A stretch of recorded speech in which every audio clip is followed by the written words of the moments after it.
Hello there, and welcome to the Varykino YouTube channel. I'm Christy. And I'm Matt. We're long-standing Star Wars fans who live and breathe Star Wars every day. Welcome to another installment of Our Week of Star Wars, a series recapping the Star Wars fun we've had during the past week. It was quite a big week for Star Wars The Old Republic with the release of Game Update 7.3 on Wednesday New Zealand time.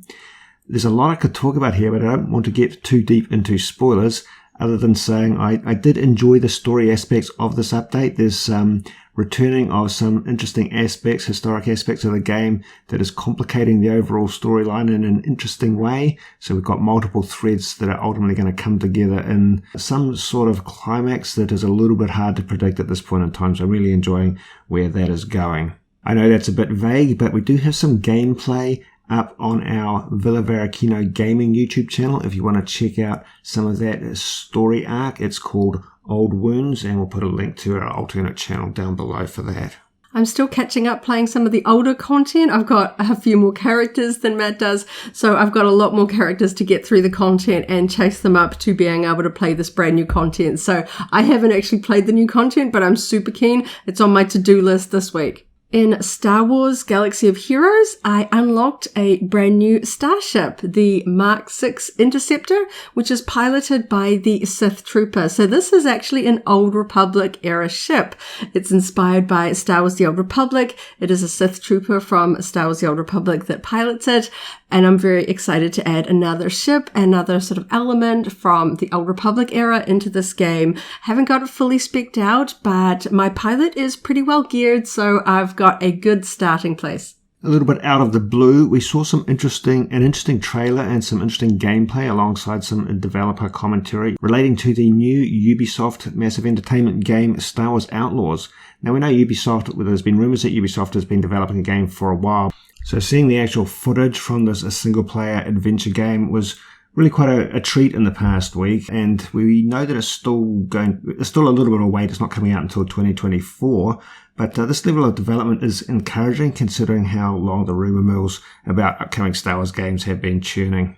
Yeah, this was really exciting. I am intrigued by a game with a female lead character, Kay Vess. She is a smuggler, scoundrel type of character, not a Force user. She has a very cute animal companion, Nyx, and I'm really looking forward to it. It looks fully fleshed out. This isn't like a high-level teaser like the trailer for Star Wars Eclipse, which who knows when and where that will eventuate. This one looks, like they're giving us enough information to get excited about. We saw gameplay, we saw cutscenes, we see some space mission sort of elements to it.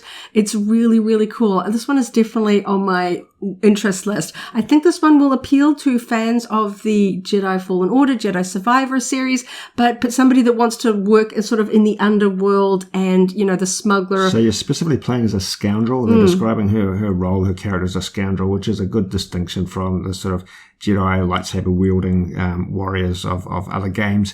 And this game is set in the original trilogy era. So between Empire Strikes Back and Return of the Jedi, if I understand it correctly.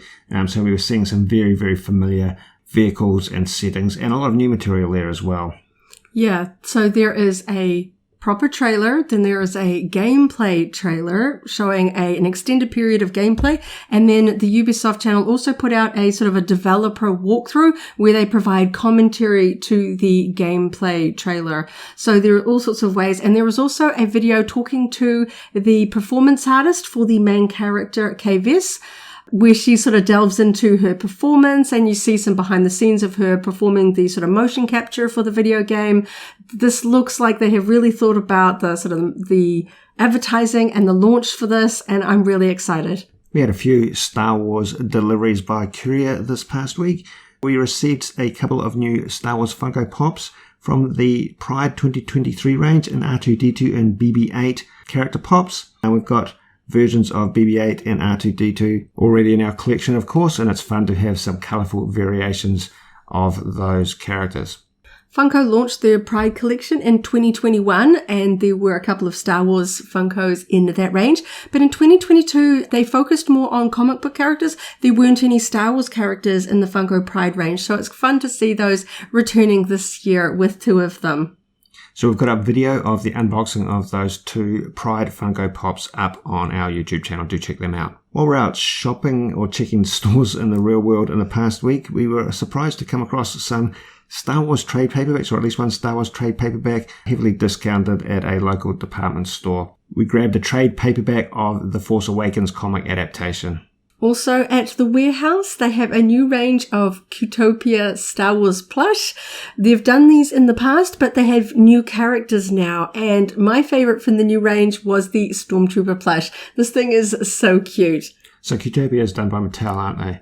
Yeah, so they're very similar to the very popular Squishmallows, but they are by a different company. So there are some similarities there, but we generally don't get a lot of these Star Wars Squishmallows in New Zealand. And if they do, they disappear very quickly. The Qtopia ones seem to have a wider distribution in New Zealand. They're generally found at all of the warehouse stores, so they're very easy to find. Our pre-order for the Funko soda figure of Ceremonial Princess Leia arrived by mail in the past week, and opened that one up. This is my first Funko figure of Princess Leia, and is the Ceremonial Leia. Unfortunately, I didn't get the chase, and unfortunately also my figure had a minor paint flaw to it, but it is still a cute figure that I'm glad to have in my collection. So we've got a YouTube video of Christy opening that up on our channel as well. Also this week, we stopped by the local EB Games store to check out the range of Star Wars product. There was always so much stuff here. It's really hard to sort of pick our favorites. But this week, we picked up a Return the Jedi t-shirt. This was part of the 40th anniversary range that EB Games had, but I was kind of waiting to see if it would stick around on sale. So yes, it did eventually hit the sale rack, and I was able to grab the shirt in my size.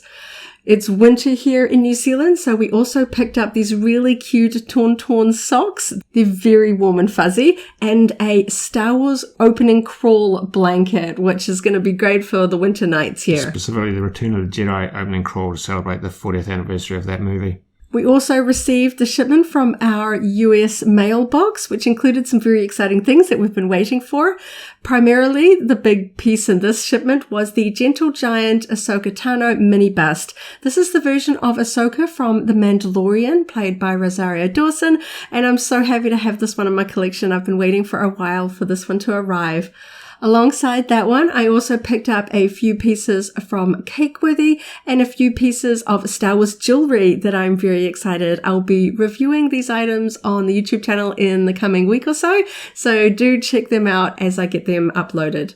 So as well as those upcoming videos, we published a couple of additional Star Wars related videos in the past week. I took a look through my old 2000 AD comic collection to focus on all the Star Wars material, including some very cool comic artwork advertisements and the famous Boba Fett giveaway. It's a video I've been looking to do for quite some time, so it was good to get that all organised and out the door.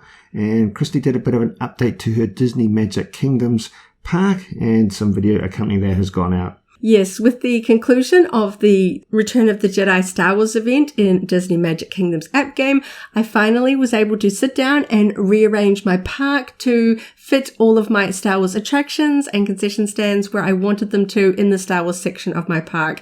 This was quite a feat. I wasn't sure if I was going to be able to fit them all, but I was really happy with the way it turned out. So it was a bit of a all-day project, sitting there rearranging my Disney park, but I'm really happy with it. And so I did a big video going through all of these Star Wars attractions with their animations, because all of the rides have different animations when the guests interact with them. I show off my collection of concession stands and Star Wars trophies. So if you are a fan of this game, or you're just curious about the Star Wars content available in it, I have all of the Star Wars content and I featured it all in that video. So do check it out. So both those YouTube videos that we've just mentioned are ones we've been planning for a while, quite a bit of editing involved. We hope you enjoy them. So thanks for listening to another episode of Our Week of Star Wars. We appreciate you taking your time to listen to us. And stay tuned for another episode next week. And as always, may the Force be with you.